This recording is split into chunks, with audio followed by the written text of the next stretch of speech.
He comes in with a collection of rock and pop memorabilia. Of course, immediately you go back to when you first heard or saw or were involved in that particular band.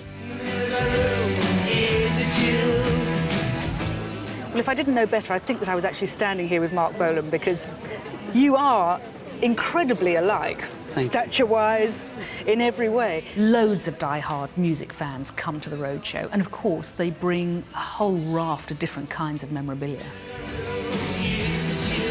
The ultimate item that fans would want, high up on the list, would be an instrument or something that they'd worn.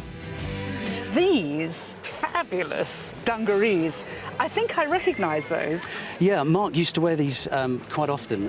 These ones in particular are famous on Top of the Pops.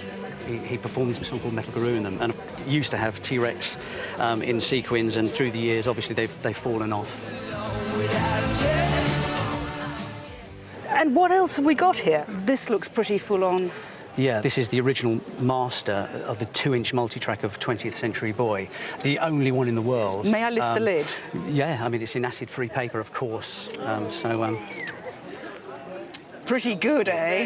Yeah. It was a tricky moment when I had the box that held the tape. Should I unpack it? Should I not? I don't know, no, I won't take it out. The crowd around me were really egging me on. Oh, go on. You're egging me on. So, yeah, I unpacked it. There we go. 2-inch recording tape. Yeah. You don't see much of that these days. No, Japanese technology as well, back in 1972 when it was recorded. Exactly. And it was released, obviously, in 1973, 20th Century Boy, but he actually recorded that while he was in Japan. And if you put that on a tape deck now, it sounds perfect, like it was recorded yesterday. So you feel as if he's right there with you? Oh, I've been in the studio listening to that, and it's like Marc is in the studio with you. It's this kind of material that I find really difficult to value. I would have said somewhere between 5,000 and 10,000 is where I would put the value for that. Mm. They don't care what it's worth.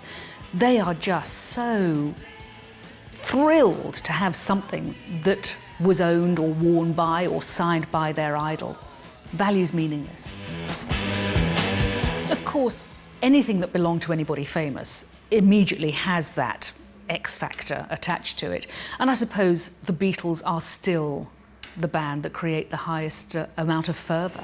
So, what makes you think this is John Lennon's lavatory?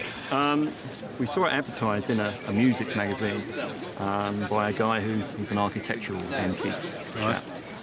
And he was dealing with some of the items coming out from Tittenhurst Park, which is John Lennon's former home. Right. Have you used it yet? No. Oh.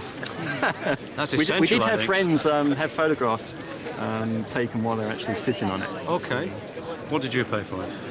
We paid at the time just over £500, which... I think you've got a bargain and an antique of the future. There are more conventional ways to bond with your idol. Usually, just getting an autograph.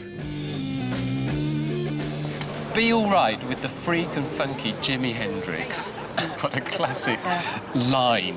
It's in an autograph book with bits of Mitch Mitchell's drumsticks as well. Yeah. Jimi Hendrix's drummer. How do you happen to have these? Well, we just went to see Jimmy. It was April 1967. Mm-hmm.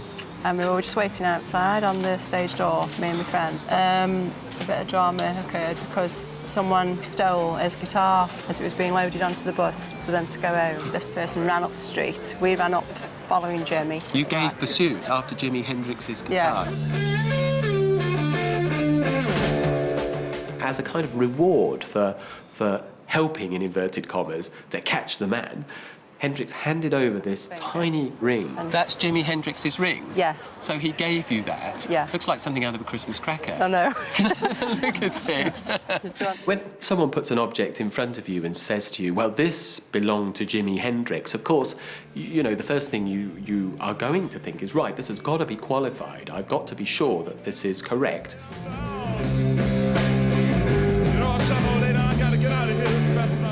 And sometimes the stories are just so right, they are just so there straight away that you know you don't have to question them. hold on a sec, I've got to And wear it's- it. I think just like him, he was flamboyant once Well, I'm quite flamboyant as well. Yeah. I think it suits me. But no, actually, Very it's a small little bit small for me. fingers, It fits yeah. on my little finger. Yeah. It is a Christmas cracker ring, but at the end of the day, it's not quality that's important here, No. is it?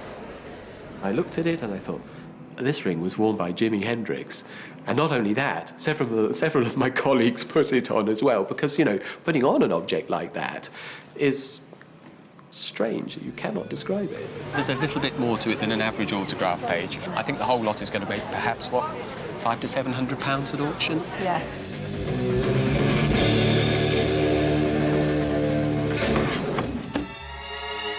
But there's one